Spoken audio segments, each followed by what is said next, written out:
Good evening all, and welcome. Before the video begins, I would just like to remind the winners of the consolation prize that out of the 15 of you, only 5 have actually gotten in contact with me. In order to check if you were a winner of the consolation prize, I have pinned the names of those of you in the comments section. So please have a check and see if you've won. Get in touch with me via email within the next 2 days and information will be provided on how to claim your prize. But anyway, for now I would like everyone to get comfortable because we're going to venture to the middle of nowhere to let the darkness take control. I am not easily spooked. It takes a lot to throw me off balance. But the story I'm about to tell really did shake me up and left me wondering if it's ever really going to be over. I'm a 29-year-old single woman. My career has been my main focus, and as a result, I've been successful at what I do. I am a safety consultant. I love the irony. And I go to people's homes or workplaces to improve their safety. Maybe it's my profession that made me feel like nothing bad would ever happen to me. Spotting risks and dealing with them is what I do best. It started off innocently enough. The first time I remember seeing him was when I was stuck in traffic and he was the driver in the car behind me. I saw him in the rearview mirror and he was smiling and doing a "what can you do about it" gesture. He had snacks and a thermos and started making himself comfy in the car. He seemed like a relaxed kind of guy. The cause of the traffic block was an accident, and we were stuck for a long time. I guess that's why I remembered his face in his car so well later. So anyway, a bit after in that same week, I was on my way home from work, which is about a 20-minute drive, and I spot him in his white Volvo behind me once more. I make my way through town, and he is still behind me. At this point, my overtly risk-calculating mind tells me not to go straight home. I was not feeling threatened or scared, just mentally making notes that this man seems to drive the exact same route as I do. I stop at the coffee shop and set off on a mission to feed my caffeine addiction. And when I come out back, I had almost forgotten about the Volvo, until I stop at the last red light before reaching my street, and I see him behind me once again. I wondered if he wanted to ask me something. As I got out of my car, I had my pepper spray ready in my pocket, just in case. But the Volvo drove straight past me, and the driver did not even look my way. I'm just being overly paranoid then, I thought. My co-workers said it would happen if you stayed in the business for too long. Fast forward a few days. I was working late one night and suddenly got a text message. I got the kind of alarm system at my house that will send you a text if anyone tries to get in or tampers with the alarm. I hurried home to check, but found nothing out of order. A case of malfunctioning, maybe? The next morning, my boss phoned me and asked if I wanted to go meet with a client out of town. He had asked for me, a recommendation from another client.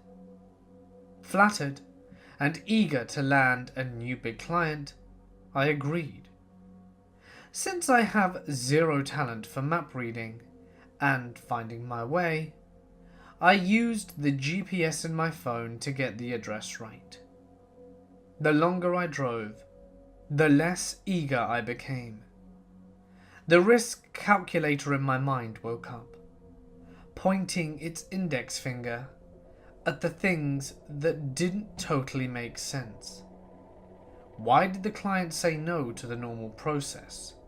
A telephone contact to discuss the situation and get a picture of what it is that we can do and what it would cost in order for us to get involved. Why a meeting right away? And without giving any details about what sort of property it was. I stopped the car and considered the situation. Was I overthinking it? Had I started to become really paranoid without noticing? Or was there something strange about this? I decided that I was probably seeing patterns that weren't there, and I went ahead to find the address. It was hard as the GPS on the phone stopped working, with no service out here in the middle of nowhere. As I saw the property, I got a strange feeling again. It didn't look like a place that anyone would invest any significant amount of money to protect. It was an old building, old tires, and junk scattered around the yard, and nothing of value anywhere to be seen. Who would want to go out of their way to protect this? Following my instincts, I drove around the property to the back of the building, and I didn't see anyone around, which added to the growing feeling of get the hell out. As I drove around the corner, I saw a tarp covering a car. The tarp was too small to cover the whole vehicle, and I immediately recognized the shape and colour of the white Volvo. I locked the doors and started to turn the car around, and suddenly there he was, blocking my exit. He was dressed in a suit that looked like it had seen the light of day when his grandpa was younger. He wasn't smiling anymore, not looking like a nice, relaxed guy. He was looking nervous and strained. He started walking towards me, and I could see that he was wearing thick leather gloves despite the hot weather. I looked for an alternative way out, because, let's face it, you don't want to run a person over if you can avoid it. It would be hard to claim self-defense without any harm done to me. Maybe he was just a socially challenged person who didn't know how to show his interest in a normal way. "Come on out," he said, with his voice sugar sweet, but his face showed no emotion. "Get out of my way," I said, opening the window a small amount. "I just want to talk to you. Please shut off the engine and talk to me. I made scones especially for you. I just want to chat." Saying this, he looked very sad and defeated and lonely, and I almost fell for it. What if he was just really lonely and wanted to invite someone over and had no idea how to do it? The gloves, the hidden car, the alarm system at your house? My inner voice reminded me. "Please don't be mad. I just wanted to surprise you. Don't you like surprises? All the magazines say that you should surprise your lady with spontaneous romantic things, and I cooked, just for you. Please at least let me show you the decorations I made. Please?" He thinks I'm his girlfriend? Holy shit. Okay. I smiled. I understood. "You spooked me at first, that's all. But I recognize you now. I'll just park the car on the front yard, and then we can go have scones." The moment I finished my sentence, he started shaking his head. No, park here, it's okay." "Okay," I said, still smiling as convincing as I could, turning off the engine. Then I started pulling at the locked door, pretending it was stuck. Oh my god, the door is doing this again. Damn it. I meant to get it fixed, but I never had the time to take it to the garage. You know what it's like, right? Maybe you can do it for me someday, sweetie. He nods happily and runs up to the car to help me with the door. He pulls downwards and gives it a really hard yank. I instructed as I slowly moved my hand into the ignition. I got the car going, with him still holding onto the door for dear life. He cried and screamed and kicked as hard as he could, but he had to let go. And I drove home, constantly looking back in the rearview mirror, half expecting to see the Volvo. As I stopped at a gas station, I phoned the police and my boss, and I started to feel sorry for him. How sad a life he must have had. The police arrived at the location, but the Volvo man wasn't there anymore. Turned out, he didn't own the place either. It was all a lie. They did find a table set for two, with roses and scones and now cold tea. They also found a box in the bathroom, containing duct tape, cuffs, a woman's nightgown, and a jewellery box with an engagement ring. In the kitchen, they found in an old bread box photos that he'd taken from the car and photos of my house. I don't know if this is all over, or if he has found someone else to propose to, or if he is planning to try it again with me. I have since started to bring my gun to most places, and if he does try again, I will be ready. A part of me feels very sorry for him for being so at odds with the rest of the world. Another part, my inner survivalist, is ready to take him down the moment he suggests we have scones and tea again. Despite a few creepy instances as a child, there has only been one time in my adult life that I have truly felt primal fear.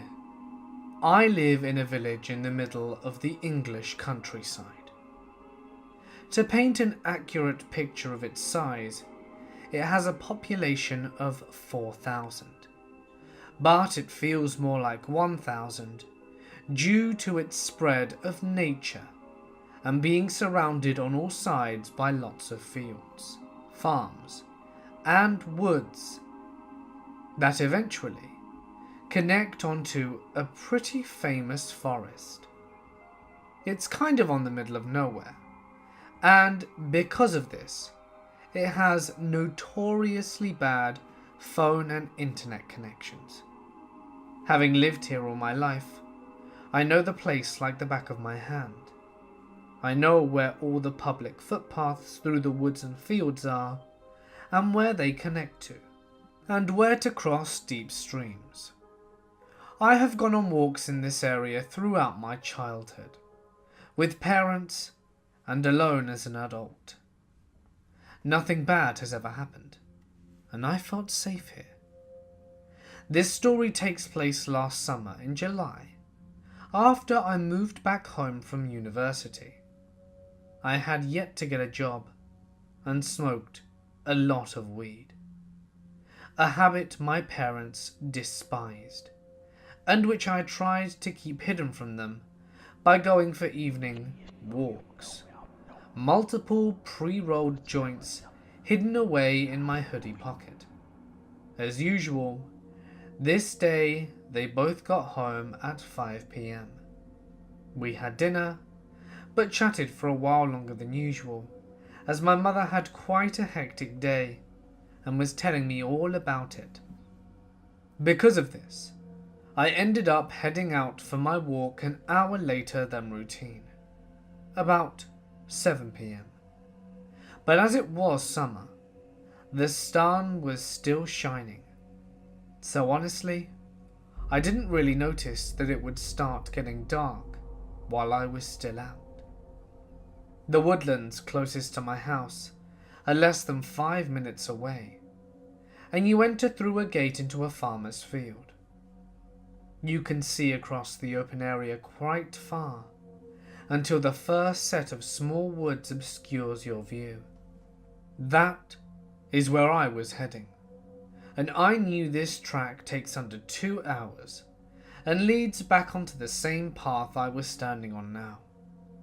More than enough time to smoke 3 joints in my pocket, and for the smell to leave my clothing.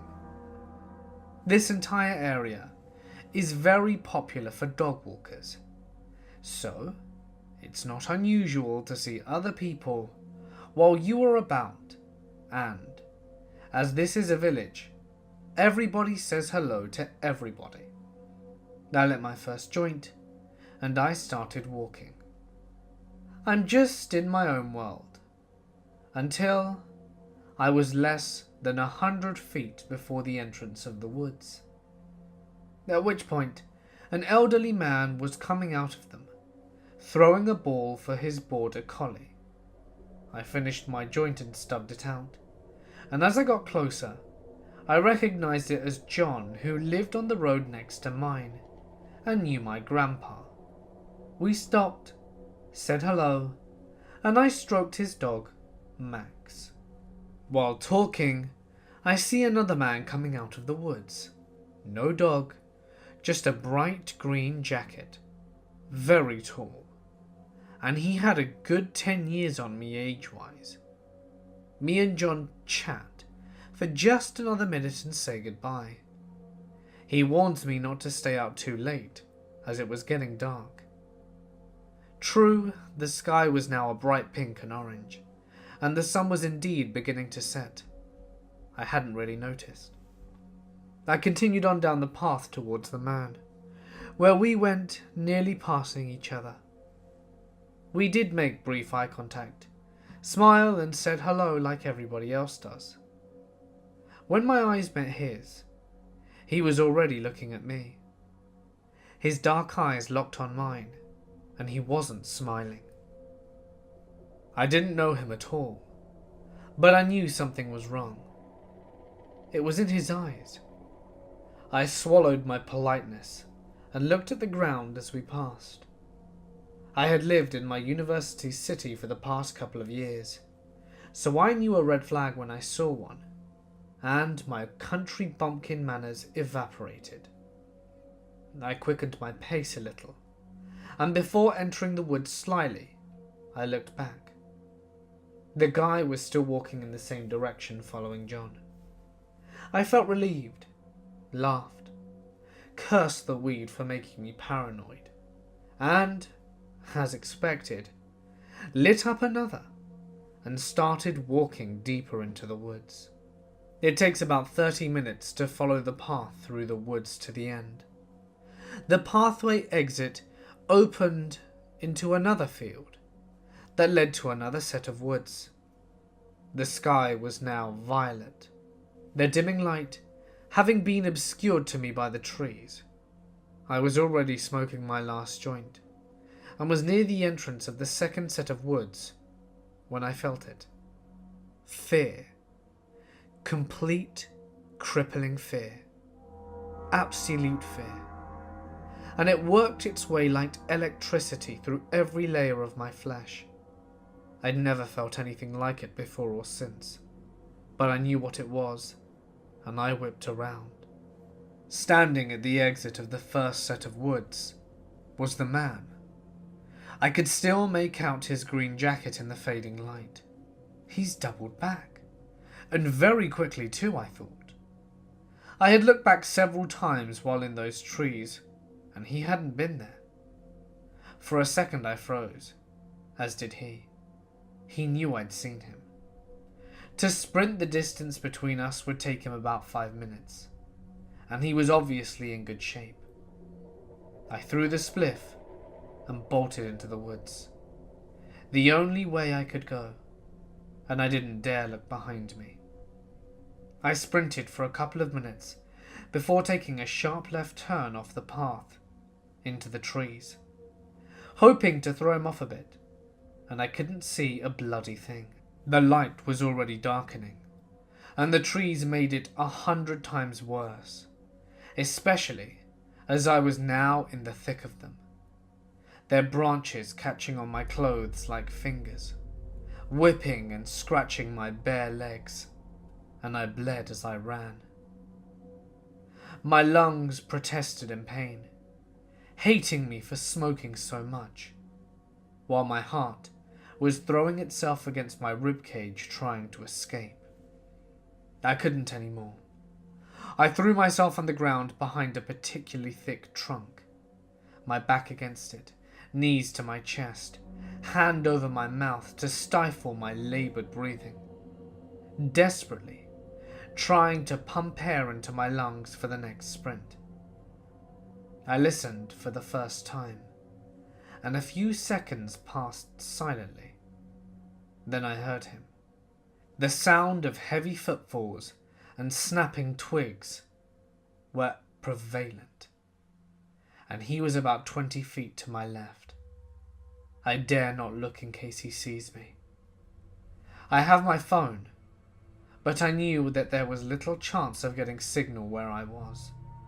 I knew he would either hear me talking or see the light from the display. I'm not ashamed to say it, but at this point I started to cry, the tears falling silently down my cheeks. "What the hell?" I hear a deep voice say. "Where are you? I know you're here. I saw you." I have to clasp both my hands across my mouth to stop my screams escaping. I can hear him moving around, and I panic, and I find enough courage to slowly peek from behind the tree. He was about 10 feet behind me, less than 20 feet to the left, with his back to me. I moved back, and my eyes searched the area around me. I picked up a pretty heavy rock, and I carefully checked on him again. His back is still turned, but he's searching through the trees, hunched down lower to the ground now. And I make a snap decision, and with everything I had left, I threw the rock behind me and to the right. It clattered through the branches of the trees and made one hell of a noise. I watched him immediately bolt in its direction, laughing.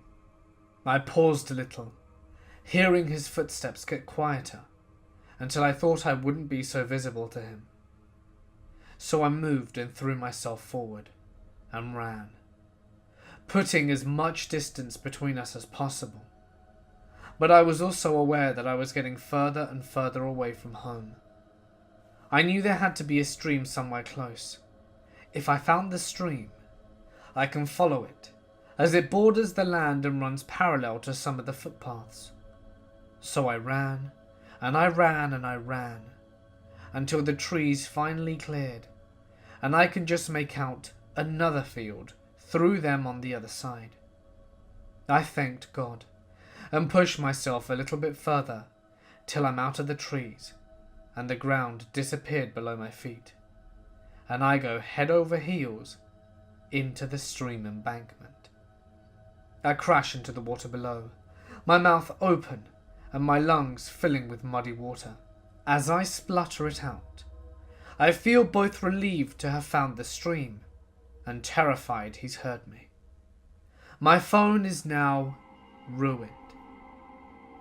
I slowly make my way downstream as quietly as possible, listening out for him the whole time, as the stream borders the woods, looking up periodically just in case. After a while, maybe half an hour, I notice the trees begin to thin out, and realize this is the edge of the woods where I would have been exiting, where the pathways connected to the original one I'd started on. If I ran, I could get home in less than 20 minutes. As quietly as I could, I dragged myself on my stomach back up the embankment army style, wanting to stay as low as possible. I peeked over the top, and I could just make out the opening of the wood's exit path about 50 feet away. I scanned the forest line for a couple of minutes, my eyes trying to make out movement, despite it being pitch black. Nothing. I couldn't hear anything either. I pushed myself and sprinted as fast as I could across the field onto the pathway. I knew the gate I'd entered through was in the adjoining field, and it wasn't really that far. I was so happy. And then I heard a scream fly across the field. "You bitch." And I swear my legs nearly gave out there and then. He had been waiting for me. I turned my head and saw him sprinting out of the woods at full pelt. I screamed and pushed myself further, tears coating my face. All I could do was run. I crossed into the main field, and now I could see the moonlight shining off the metal gate. My house was just 5 minutes away after that. I have never focused on anything as much as that gate. He was faster than me, and getting closer, screaming at me the whole time about he was going to slit my throat. I ran and ran, pushing myself up and over the gate, and I ran up the road. I dared look as I made the turning for my road, and he was still following me. I raced up my driveway and threw myself at the door, running into the living room, crying and screaming hysterically, pointing behind me towards the door. My dad ran outside, while my mum grabbed a hold of me as I was collapsed and shaking. As it turns out, my parents had already called the police, as I said I was going out for an hour or so, and that was at 7. And with it being well past midnight and I hadn't answered the phone, it was very unlike me. We called the police again to explain. They came and I gave a full statement. Both my parents and the police were horrified. Nothing like this happens here. There hasn't been a report of rape or murder in the last 100 years. But one look at me, and it was obvious I was telling the truth. I was covered head to toe in cuts and bruises, soaking wet and covered in mud and blood. I wouldn't go into how this experience changed me. It's depressing. But I will say the thing that scares me the most is that they never even had a suspect. Despite him following me so closely, he was gone by the time my dad ran out. That guy is still out there, and who knows what he's really capable of. There used to be this old quarry that we would go to in high school to just jump off the cliffs. It was lots of fun. Anyway, it was in a fenced-off area of land that was roughly 400 acres. Not normal wood fence either, like a big chain fence. The place had several abandoned boarded-up homes in it, and we decided to start exploring these one day before we went swimming. We went into the first house and didn't find anything. It was really dark inside, and we didn't have flashlights, so we moved on pretty fast. We drove further down the road, and that was when it started getting weird. There was an old barn there, so we decided to explore it a bit. There was all kinds of stuff spray painted like "This is hell" and "The devil lives here." Nothing too off-putting, but it changed the mood a bit. I walked into one part of it, and there were these large pools, built up and made with black tarps and cinder blocks. They had only one small opening, so you really couldn't tell what they were, but they were pretty freaky. That was about the time I heard my friend screaming in the back room. I ran back and just saw him standing there, pointing, saying shit over and over again. I looked at him where he was pointing at, and there, sitting in the middle of the room, in this abandoned barn, was an electric chair. It had thick leather straps for the wrists and ankles, and some big metal thing that goes over your head. It looked like there were more rooms behind this one, but we had only looked at one level, and we got the hell out of there after that. I was driving with my buddy in the middle of the outback of Australia, in a camper van that we were living out of for the past month.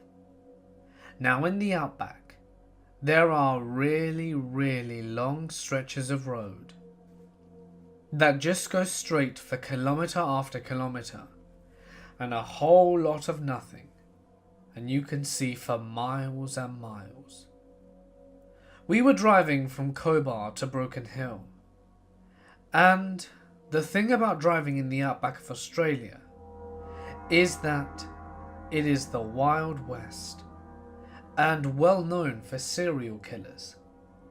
And I remember we came over one hill and just saw the strangest cloud formation on the horizon, and we just kept getting closer and closer. This was fun, because when there isn't much to look at, a giant black cloud during sunset was pretty sweet. So this cloud was forming out of nowhere, and it kept getting bigger, and suddenly we saw it. It was a huge fire. I drove as fast as my 1982 Toyota Hiace could drive, and all I could think of was, oh crap, people must be in trouble. We get a bit closer and we realise that it's not one fire, but two, and I pushed my van as hard as I dared. We finally got close enough to see a bit more of the picture, and it was these two extremely large trees, over 100 years old, which makes no sense in the middle of the outback, and they were both completely engulfed in flames. But this isn't even the weird part. As we approached, there was a station wagon in the ditch that runs along the side of the road, with its lights on and the engine still running. By this point, we had rolled up to the scene and noticed people in normal clothes standing and staring at the tree fires, while a man with, I assumed was a Bible, preached at them with very fire and brimstone-y. We pulled up into our van and they started walking towards us. Being completely freaked out by the scene we stumbled upon, I floored it to the next town. We told people at the next town what we had seen, and they looked at us like we had 3 heads. I was doing my annual road trip through New Hampshire and Vermont during the prime week for fall foliage. This trip, I invited my dad along with me, in order to get him out of the house and try and ease his depression. It had rained all day long, but we finally reached a scenic waterfall. Soon as the waterfall was visible, we saw a few other people. As I looked towards the top of the waterfall, I saw an elderly man had crossed beyond the wooden guardrails and was trying to take a close picture with his little point-and-shoot camera. At this moment, he slipped and fell in. It was a 3-tiered waterfall. It was called Saturday Falls, and it was gushing literally hundreds of gallons of water per second, and I instantly screamed, "Dad, someone just fell in!" At this moment, the guy's head barely bobbed up from the first tier, and he was facing my direction. His nearby family and my dad hadn't seen him slip, but my scream alerted them. The guy was no longer seen again. We frantically all spread out through the course of the waterfall, looking for signs of him for the next 20 minutes. It was almost magical how we all did this instantly and effectively, without any communication, as too much distance didn't permit for us to speak. Nobody could call police due to no cell phone coverage in the area. And later, we found out that his family did in fact see him at some point as he was being washed down. His body was found the next day by authorities. He was in his 60s. As a photographer and thrill seeker, I will always be cautious now. This happened 4 years ago, in a small town in Eastern Europe. I was 18 at the time, freshly graduated from high school. Well, our town is surrounded by woods, so if you follow a random road, there's a high chance that you will end up on a dirt road in the middle of nowhere, which isn't even on Google Maps. Me and my friends were very adventurous, because we were dumb teens. And we had a license. So being that our town had very few and boring places to hang out, we pretty much explored all the country dirt roads. One night in August, we decided to go on a night drive to a place that we had never been to before. And we liked the fact that we had never seen a car driving there, so we could smoke, drink, blast music without disturbing anyone. We named the place the Botanical Garden, simply because it was about 20 miles away, on a road surrounded by undisturbed forests on both sides. We were 2 cars full with people. I was driving mine and Elena the other. We arrived at the place at about 11 p.m. and we started doing our usual dumb things. As a matter of fact, I don't smoke and I couldn't drink since I was the driver. So I didn't think I imagined what happened next. We were just laughing like idiots when Elena turned the music volume down a little and told us to be quiet. We asked her why, but she didn't respond. She was focused on hearing something. "Guys, you didn't hear that?" "Hear what?" we asked her. She explained to us that she went a little closer to the woods and heard something like a crying woman. She was genuinely scared. I could see in her face the fear. And while I was telling her that it was most likely a fox or another animal, a few of my high and drunk friends started bluffing, screaming at whatever it was to go away, and that we would beat the shit out of it. Suddenly, we began hearing rhythmic screams 10 seconds away from each other. But what really scared me was that every scream sounded like it was getting closer to us.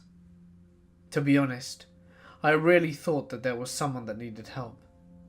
But those screams were something scarier than something in a horror movie, and I can still hear it sometimes in my nightmares today. I know we were dumb, but we didn't move a muscle. I don't know why. We were just staring at each other and not saying anything with our scared faces. I think it was the fact that we were like 10 people. And we also had pepper spray, just in case we ran into somebody we didn't want to. The girls were the first who made a dash for the cars, followed by everyone soon. I turned my car, and as soon as my headlights came, I could see someone standing in the woods, behind a tree. It looked like a woman, but she was very old and looked hunched and had some kind of walking stick. I can't remember what she was wearing, but her whole face was covered, and I couldn't stay too long because my friends were screaming to floor it, so I did. We drove back to town and we stopped at a gas station for gas and to collect our thoughts. Everyone was puzzled, and everyone saw the old woman. My friends in the car behind us even said that the old woman got out of the woods, like she was chasing after the car. I have absolutely no idea what we saw that night. I haven't been back there at night, and we told other friends what we experienced, and a group went to see for themselves. All I say is that they hesitated to tell us what went down. They just told us that they were too creeped out and booked it out of there very quickly. I don't know if we saw some kind of spirit, a demented woman, or if it was a sick but well-played prank, although I do doubt that, because this place is in the absolute middle of nowhere, and no one has any business just waiting there to prank people. Hell, we still weren't sure which destination we were going to before we even got there, so it couldn't have been anyone outside our circle of friends who they told to try and play the prank on us. Not to mention the fact that we didn't see a single car, and people here don't really do these kind of things. Our folklore has many legends about spirits that haunt the woods at night. Stories that my grandma would tell me as a child, but I never believed them. I think I will never know what happened that night, and honestly, I really don't want to know.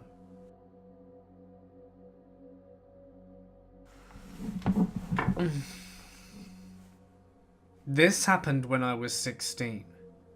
I am now 35. My cousin moved to Phoenix, Arizona, one summer for a job. He offered to put me up for a week and buy me a bus ticket back home if I agreed to help move down. I agreed, and we headed on the 12+ hour drive to Phoenix. The drive from Salt Lake City to Phoenix is long, dry, and boring. The town of Kanab, Utah, was an interesting stop on our way. The town is semi-famous as a popular destination for the filming of Western films. John Wayne made several films there. The town was also home to a restaurant employing one of the worst waitresses in waitressing history. The border of Arizona is not far from Kanab, and shortly after crossing it, I witnessed some scary shit. Desert was all that surrounded us, and we drove down the dark Arizona highway. An occasional truck or car or diesel appeared, but we were mostly alone. The northern portion of Arizona's highway is sprinkled with frequent Native American stores, but much of the landscape is decorated by abandoned, simply made wooden structures that used to sell handmade Native American items. One can imagine a time when these structures housed a proud, lively business. Now these abandoned structures are little more than wood colored by poorly designed graffiti, which makes the sad, boring, lonely desert drive even more of a depressing undertake. It must have been about an hour or so after passing and stopping to pee at some dam on the Arizona-Utah border. My bad memory tells me that the visitor center at the dam was closed, so we peed in some bushes in the desert. But there's a good chance that we just decided to pee in the desert because it was easier. Either way, we peed in the desert. I was afraid to go in the desert, because I'm absolutely convinced that everything there can kill you. Between the Gila monsters and the heat, there are a ton of deadly assassins in the desert. Soon after we left the damn dam, we were driving down the now dark, scary highway. As we continued down a straight path, we saw a person walking 100 yards or so away. The person was on the side of the road, and was heading in the same direction that we were. The second we both saw the person, my cousin asked if we should pick them up, and of course I said no. I knew my cousin was joking, but I intended on immediately ending any conversation about it. As we came closer to the person, we saw that it was wearing blue jeans and a white t-shirt, and I realized it was definitely a man. Upon realizing it was a man, my cousin made a joke about not picking up the person because they were not pretty enough. I laughed, but I didn't give a shit if it were a woman, or how big her hypothetical boobs would have been. I would have screamed and slapped my cousin if he would have pulled the car over. About 20 feet from the man, and we saw that he was hitchhiking. As we passed the man, we looked up at him, as he did us, and we saw his face. It looked older than his body frame, much older. He had the shape of the frame of a man in his 20s, but his face looked like a man in his 80s. I stared at the man as we passed, and he stared back. I'm making deep eye contact. Obviously, the exchange lasted a brief moment, but it was impactful. We passed the man, and my cousin yelled out to him, and we cruised past. I calmed down after, and he was out of the rearview mirror, but the impact of that brief moment seemed to resonate. A couple of miles down the road, my cousin began acting strange, then quoted the Cheech and Chong film Up in Smoke, before looking at me with a vicious stare and a joint in his mouth. This brought me out of the funk, and we pulled over to the other side of the road for a smoke break. We sat on the side of the creepy desert highway as we listened to Rage Against the Machine and attempted to smoke ourselves into oblivion. We had planned on hanging out a little before we continued our drive, after the joint was gone. But as I watched my cousin fumble for a Zippo lighter, I noticed something scary in the rearview mirror. The creepy hitchhiker was right behind us. I was so scared I didn't know how to react. I wanted to look cool to my cousin, but I was scared to death. I remember trying to be as quiet as possible and told my cousin what was happening. And he was so busy trying to get the poorly produced joint to light that he didn't hear me. The man walked right up to my passenger side window and stopped and smiled at me, and he made the "roll down your window" hand sign, and I screamed. And I'm not proud of myself, but I screamed really loud. I also hit my cousin and knocked the joint out of his hand, and he looked at me and yelled when he saw the old man. To this day, my cousin says he didn't scream, but he did. We take off down the road fast. About a mile or so down the road, we both calmed down, and we became curious. So we decided to turn around and drive back past the man. My cousin wanted to see his face again, but I felt like I'd seen enough. In an attempt to be cool, I went along with the idea to turn around, and as we drove backwards towards the original spot, we saw the man again. He was still walking in the same way, and he was still on the same side of the road. He looked up at us again, and he looked scary. We both quietly yelled in the car and continued down along the road in the wrong direction for a minute or so, and eventually we turned around again. As we did, the man was still very much in sight, but in the dark of the night he was making it more difficult to see him. As we completed the turn, and were again on the right side of the road, where the lights would have made it easier to see him, when the lights first illuminated the man, only his lower portion was visible from a distance away. But as we got closer, he disappeared and was gone. We spent another 30 minutes driving in the area.